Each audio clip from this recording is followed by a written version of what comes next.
Assalamualaikum warahmatullahi wabarakatuh. Ahlan wa sahlan ila fasli al-adab wal balaghah. Hari ini kita nak berkenalan dengan tajuk pertama dalam subjek al-adab wal balaghah. Okey. Iaitu tajuk kita hari ini adalah al-adabul arabi. Okey. Ini adalah buku teks kita. Okey. Seperti main tajuk dia, kita ada dua bahagian. Ada bahagian al-adab dan al-balaghah. Maknanya kita ada belajar dua tajuk. Dua tajuk besar iaitu al-adab dan al-balaghah. Untuk bahagian al-adab, Ustazah akan ajar insya-Allah. Untuk bahagian al-balaghah akan diajar oleh Ustazah Ihda. Tapi kalau berlaku jadual tu ataupun bila akhir-akhir nanti contohnya kita punya pembahagian kelas ni macam tak berapa balance, mungkin Ustazah Ihda atau saya akan ajar yang lagi satu lah. Tak ada masalah sebab kami boleh ajar dua-dua lah, adab dan balaghah. Okay. Dan ni adalah bahagian adab. Al-adab, bahagian sastra tu, sejarah tu. Okay.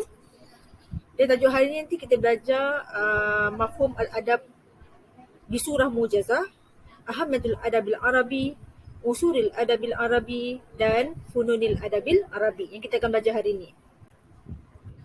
Dalam bab adab juga kita ada 5 zaman. Kita ada al-adab fil asr jahili, al-adab fi asri sadril Islam,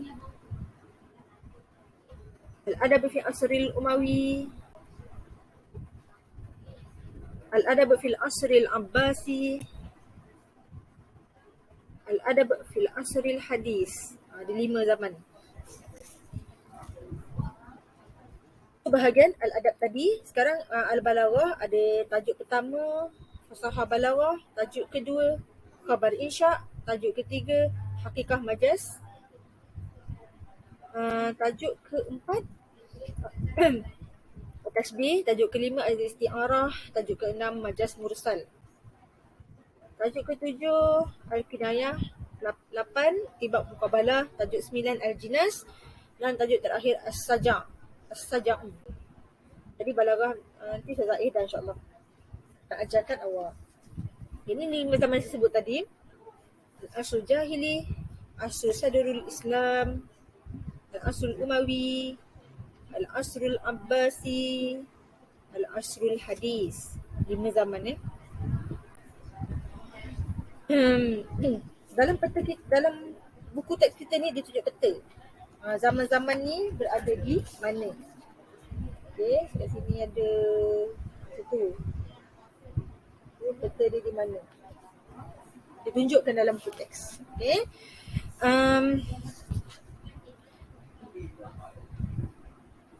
Start daripada bawah, al-asr jahili, naik ke atas sadrul Islam, kemudian zaman al-asrul Abbasi, dekat sebelah ada Umawi dengan hadis. Maknanya peta dekat mana kedudukan zaman tersebut lah. Dalam peta dekat mana, negara-negara mana yang terlibat dengan tempoh masa itu. Jadi kita belajar adab, sastra Arab. Sastra Arab ni berkembang daripada mana? Daripada zaman, start daripada zaman jahili. Zaman jahiliah lah senang cerita. Zaman jahiliah. Lepas tu zaman sadrul Islam, zaman permulaan Islam. Kemudian berpindah kepada zaman Umawi tadi, iaitu zaman Khalifah Bani Umayyah, Umawi, sahabat Nabi juga. Kemudian pindah kepada zaman Abbasi iaitu Andalus. Kalau pernah dengar Andalus, iaitu zaman kegemilangan Islam. Kemudian yang akhir sekali Asrul Hadis. Dikira Asrul Hadis ni, dikira masa-masa ini dia ada tempoh masa dia. Kita akan terangkan kejap lagi. Bilakah tempoh masa bagi setiap zaman. Dia ambil daripada bila sampai bila. Okay. Ini objektif yang kita akan belajar hari ini. Ada 4 objektif. Iaitu yang pertama, bayan mafhum al-adab. Kita hari ini nak tahu apakah maksud adab sastra tu di surah Ammah Mu'jizat. Secara ringkas, apa maksud sastra? Itu yang pertama. Kedua, kita nak belajar apa kepentingan sastra Arab ni. Apa kepentingan dia? Yang ketiga, kita nak membanding beza antara 5 zaman yang saya sebut tadi. lima zaman yang tersebut tadi, apakah perbezaan kelima-limanya. Dan yang terakhir kita nak bandingkan dua seni dalam sastera, fanai, ada seni dalam sastera, iaitu syair dan nasar. Dari segi apa kita nak berkenalan antara kedua, nak banding beza dia, apakah mafhum dia, apakah maksud syair dan nasar, dan apakah ciri-ciri syair dan nasar. Kita nak banding beza antara kedua-dua perkara penting ni lah dalam bab adab. Okey. Untuk maksud al-adab, pertama kita nak berkenalan dengan maksud adab. Apa maksud sastera? Al-adab huwa al-kalamul baligh, iaitu ucapan yang fasih, allazi yuqsadu bihi, yang dimaksudkan dengan at-ta'sir, memberi kesan, fi awatifil qurra, dalam diri atau dalam jiwa. Fi awatif ni maknanya perasaan. Al-qurra, orang yang membaca. Sebab sastera ni mungkin dalam bentuk bacaan, dalam buku, bentuk tulisan. Wasami'in, orang yang mendengar. Kalau mendengar je ada unsur balaghah ni dalam ayat ni. Contoh kan, sawat wakana, sama ada syair ataupun nasar. Sama ada syair ataupun nasar. Syair tu apa, nasar apa, kita akan terangkan kejap lagi. So ulang sekali lagi. Adab ini, sastera adalah ucapan al-baligh, yang fasih, allazi, yang yuqsadu bihi, dimaksudkan, at-ta'sir, untuk memberi kesan, fi awatifil qurra, kepada perasaan al-qurra, orang yang membaca, wasami'in, orang yang mendengar, sawaun kana, sama ada syair atau nasar. Itu perkara pertama. Tadi pertama kita nak belajar tadi tentang mafhum adab secara ringkas. Okey, kita nak pergi perkara kedua, iaitu kepentingan sastera Arab. Ada 3 aspek yang kita nak tekankan dalam kepentingan belajar sastera Arab ni, dari aspek diri, nafsi, bahasa, lugawi, masyarakat ijtimai. Okey. Pertama, dari segi diri. Apa kepentingannya seseorang, setiap individu tu untuk belajar dan mengetahui, memahami dan menjiwai sastera Arab? Pertama, dari segi dirilah. Asy'ur birraha an-nafsiyah. Pertama sekali, kita rasa diri kita tenang. Kedua, at-tazawwuq, kita boleh menikmati, kita boleh menghayati al-adab al-jamil, sastera yang indah. Itu dari segi diri, diri kita lah. Diri orang yang baca, diri orang yang belajar sastera Arab. Okey, aspek kedua kita nak kenal tentang dari aspek apa kepentingan bagi bahasa.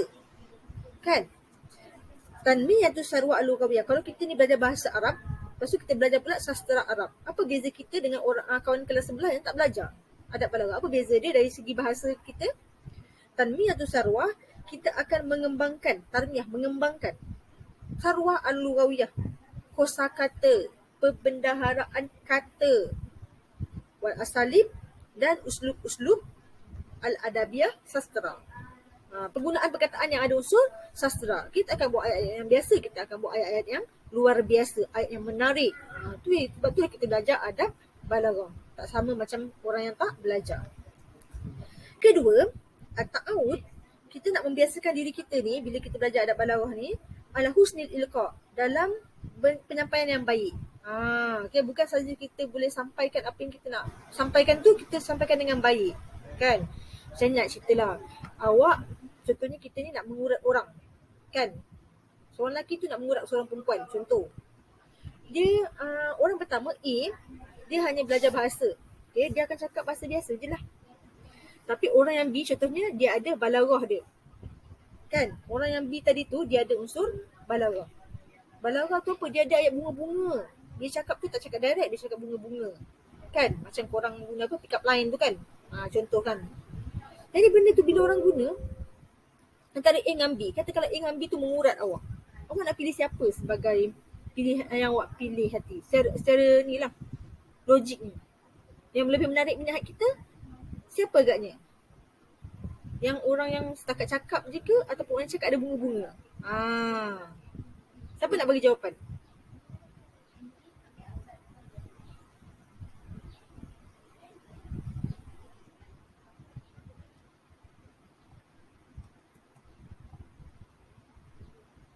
Siapa? Aisyah apa tadi? Aisyah apa tadi? Aisyah Hazira. Ada Aisyah Hazira? Ada, Ustazah. Okey, rasanya Aisyah kan? Kalau ada dua orang tadi, A dengan B tadi tu, nak terpikat dekat yang mana satu? B. Dekat yang B lah, betul? Sebab B tu dia ada bunga-bunga dia. Kan? Tak adalah cakap direct, tak ada, kita pun dengar macam tak ada. Dengar macam tak ada perasaan. Kalau yang A tu kan cakap-cakap direct. Tapi kalau B ada unsur bunga dia tu, kan? Bunga-bunga, barulah kita bunga-bunga, nak terima. Tu beza dia. Saya nak bandingkan bezanya orang yang belajar bahasa Arab sahaja dan orang yang belajar ada balaghah dia. Macam kita ni kan belajar balaghah. Apa beza kita dengan orang yang tak belajar? Okey, tu dari segi bahasa. Okey, dari segi al-janib ijtimai, dari segi masyarakat, apa kepentingan sastra Arab ni kepada masyarakat? Masyarakat yang belajar, yang mengetahui tentang sastra Arab ni. Fahmu tabiatul hayat. Kita akan faham apa hakikat kehidupan. Dalam sastra Arab ada banyak hakikat kehidupan yang kita boleh aplikasikan dalam masyarakat kita. Kita akan menyedari tentang kehidupan kita ni. Sebab orang yang tingkatan 4 dah berada di level yang lebih tinggi daripada tingkatan 3. Tingkatan 4 ni boleh fikir dengan lebih jauh, lebih matang, lebih tajam lagi. Sebab itulah adab balaghah ini diajar kepada murid tingkatan 4. Okay. Jadi boleh mendalami benda lebih jauh. Kena berfikir lebih jauh daripada masuk tingkatan 3. Pemikiran pendek, pemikiran singkat. Awak buat sesuatu tak berfikir. Tapi bila tingkatan 4, tingkatan 5 dah besar, kena berfikir dengan cara berbeza. Itu maksud saya. Fahmu tabiatul hayat, memahami hakikat kehidupan. At-ta'aruf ala saqafah al-arabiyah. Kalau kita belajar sastra Arab, kita akan fahamlah budaya Arab. Berkenalan lah, faham budaya dia. Rasul qiyam an-nabilah, kita boleh memupuk nilai murni. Nilai murni apa yang ada dalam masyarakat tu kita bawa kepada masyarakat kita. Itu yang kita nak. Tujuan kita belajar pun kita belajar suka-suka je. Sebab apa? Saya kena ambil SPM, saya kena ambil package dini. Saya kelas dini tulis. Sebab tu saya kena ambil adab balaghah dengan manahij.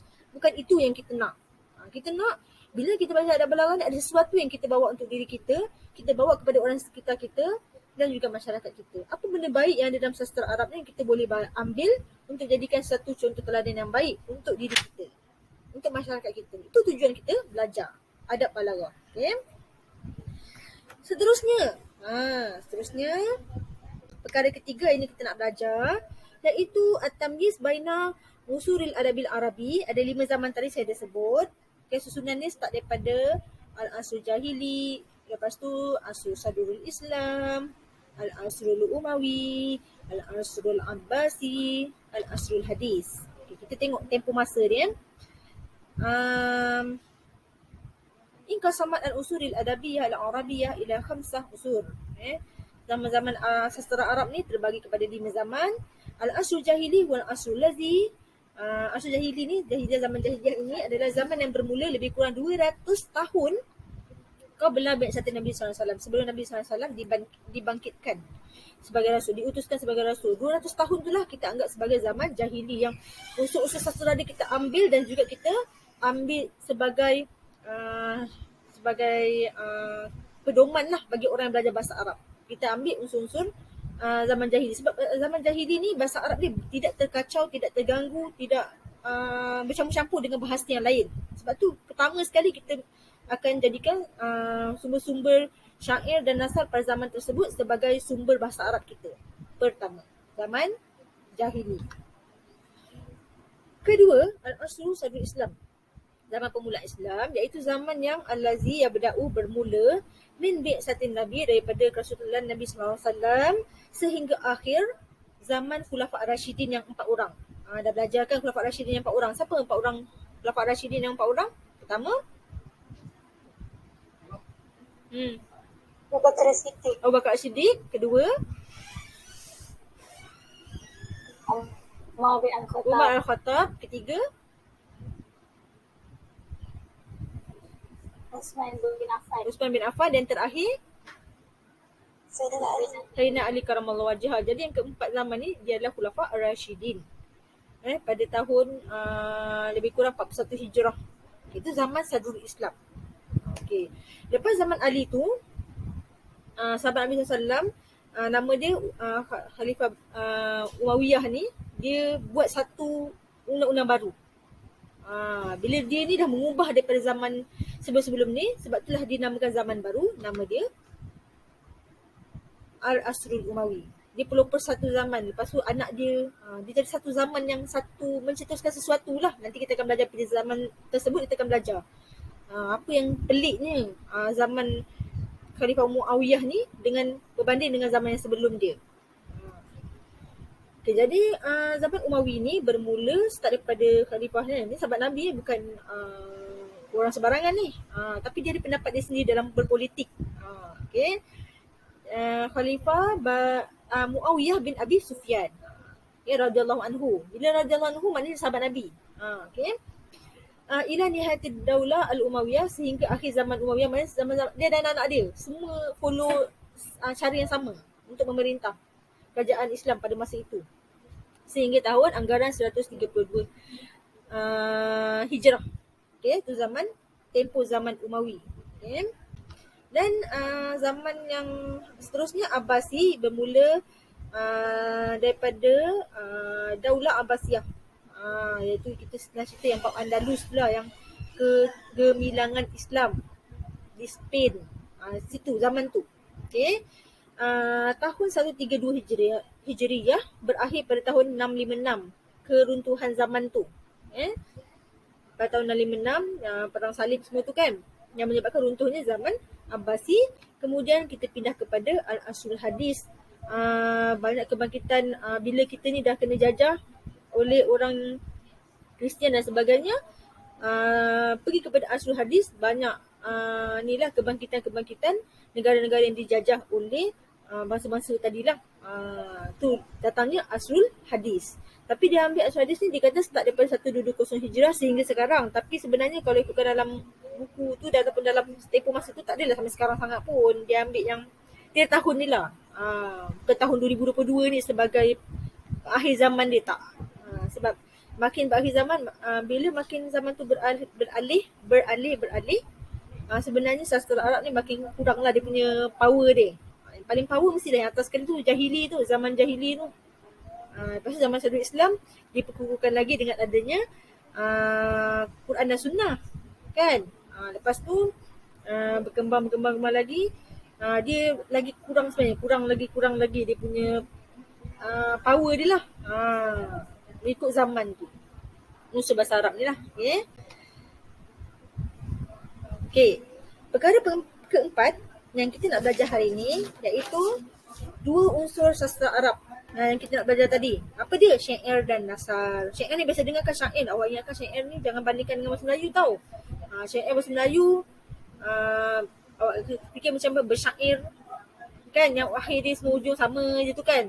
Tapi Arab ni lain sikit lah cara orang Arab bersyair. Okay, nanti lepas ni insyaAllah saya akan tunjukkan video contoh syair Arab. Apa beza dia syair Arab dengan syair Melayu. Nanti sekejap lagi saya tunjukkan insyaAllah. Okay, sebelum akhir kelas nanti sekejap lagi. Okay, apakah maksud syair? Syair hari ni kita nak belajar bandingkan syair dengan nasar ni antara dua perkara. Pertama dari segi dia punya mafhum dia. Kedua, kita nak berkenalan dari segi ciri-ciri dia, khasais dia. Apakah mafhum syair? Asy-syi'ru al-kalamul mawzun al-mukaffa, iaitu ucapan yang ada wazan dia, yang ada qafiyah dia. Apa wazan, apa qafiyah? Belajar tahun depan insyaAllah. Okay? Nasar pula adalah al-kalamul khali, kata-kata biasa yang tak ada wazan qafiyah. Itu nasar. Syair akhir dia sama je dia punya apa? Dan saya tunjukkan sekali contoh syair sekejap lagi. Kemudian nasar tu pula apa dia? Ayat-ayat biasa, ucapan, khutbah, pidato, kisah. Itu semua adalah nasar. Okay. Syair satu je yang sama bentuk akhir tu. Nasar tu selain daripada syair. Tu nama dia nasar. Okay, kita tengok apa perbandingan antara ciri-ciri kedua-duanya. Ciri pertama syair. Kita nak tahu ciri-ciri syair ni. Dia pertama i'timadu alal atifah. Dia bersandarkan kepada emosi. Syair kan? Dia menyentuh emosi. Kedua, al-mailu ila izharul musika. Ada unsur-unsur dia cenderung kepada menzahirkan muzik. Syair tu bunyi dia macam muzik. Akhir dia sama. Macam tu. Ciri yang ketiga, ijazu. Biasanya syair ni ringkas. Dunal tafsil, dia tak bagi penerangan. Wal italah dan tidak panjang lebar. Syair ni bisa pendek je. Jadi nak tahu apa cerita pasal syair tu, boleh disyarahkan sehingga 3-4 muka surat contohnya. Satu bait tu, syarahkan dia tu 3-4 muka surat. Nak faham apa maksud sebenarnya penyair nak cakap apa sebenarnya ni. Okay. Itu syair. Okay, ciri-ciri nasar pula. Apa ciri-ciri nasar? Pertama, lawan dengan syair tadi. Dia ni ada mu'iktiman ala atifah. Dia ni sebenarnya dia tak bergantung pada emosi. Dia cakap benda biasa je. Ucapan kan cakap biasa je. Dia bukan syair. Kan? Kedua, adamul mail. Tidak cenderung ila izhari musika, kepada menzahirkan muzik. Biasanya dalam nasar ni dia tak pentingkan akhir dia kena sama tak. Dia tak pentingkan tu. Dan yang terakhir al-i'timadu, dia ni bergantung kepada at-tafsil wal italah. Dia ni nasar ni dia biasanya tafsil, maknanya secara detail, terperinci, wal italah panjang lebar. Okay. So, ulang balik syair nasar ni, kita tengok satu persatu. Syair nombor 1 ni, ciri-ciri dia bergantung kepada emosi. Nasar ada mu'iktimat ala emosi, dia tak bergantung pada emosi. Kedua, syair ni al-mailu ila izharul musika. Dia ni cenderung kepada menzahirkan muzik. Bunyi dia sama je akhir tu. Tapi kalau nasar ada mulmail ila izharul musika. Tak semestinya akhir dia sama. Bila ucapan kan ayat dalam ucapan tu, khutbah tu tak semestinya sama. Dia ikutlah kadang sama kadang tak. Tapi tidak cenderung kepada nak sama akhir tu tak. Okey. Ciri-ciri ketiga bagi syair, dia ni ringkas, tak panjang lebar, tak dia tadi penerangan terperinci. Tiada penerangan terperinci dan tak panjang lebar. Okey, nasar pula dia ni al-i'timadu ala tafsir. Dia biasanya bergantung kepada ada ciri penerangan, ada panjang lebar, bercerita tu ayat ni panjang. Itu nasar. Okey. Okey, setakat tu kita nak bincang terus latihan. Sebelum tu ada soalan tak nak tanya? Sebelum kita bincang soalan. Ada tak soalan nak tanya tentang penerangan saya tadi, sebab kita nak tengok soalan latihan ni.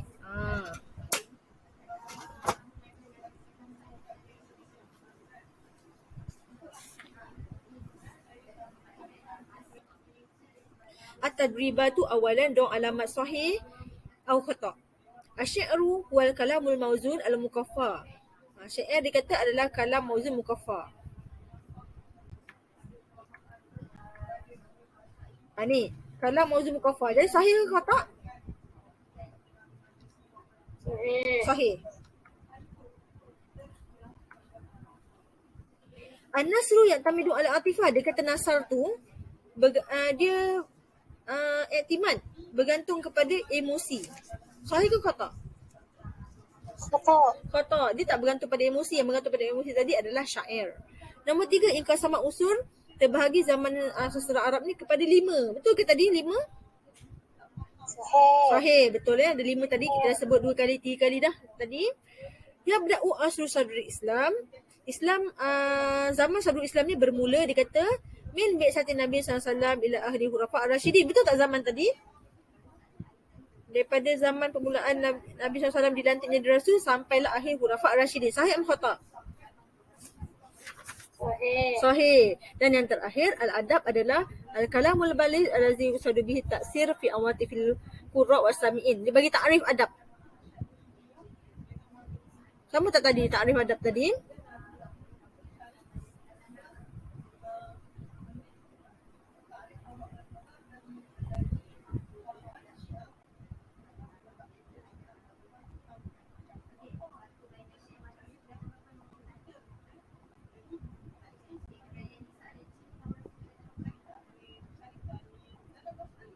Ini tadi al-adab wal kalamul baligh allazi yusadu bihi ta'sir fi awatifil qurra wa sami'in. Sama yang tadi. Sama dengan ayat yang tadi. Okey. Soalan seterusnya yang ni. Dia kata Ibn al-Faraghat bil ijabah sahihah, susunan zaman tadi al-asr jahili, lepas tu asr apa?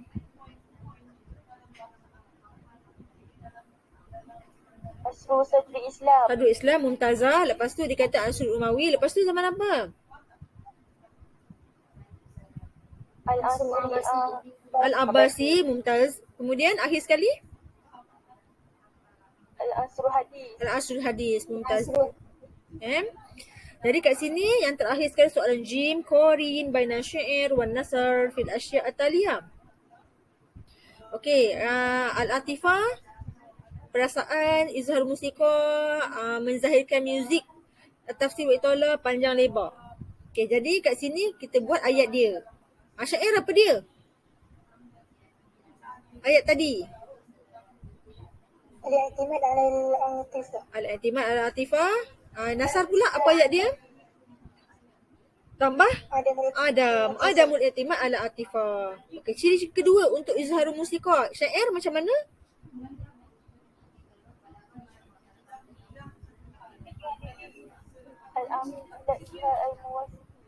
Al-mailu ila izhar al-musika. Dan untuk nasar pula? Tambah Adamu je, betul. Mumtazah, adamul mail ila izharil musika. Tambah adam saja. Okey, untuk ciri-ciri yang ketiga, at-tafsil wa itala. Untuk syair apa dia?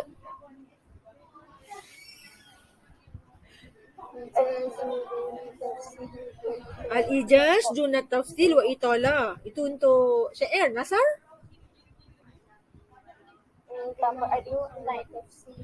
Al-i'timad ala tafsil wal itala. Okay, boleh ambil ciri dalam tu. Okay, jadi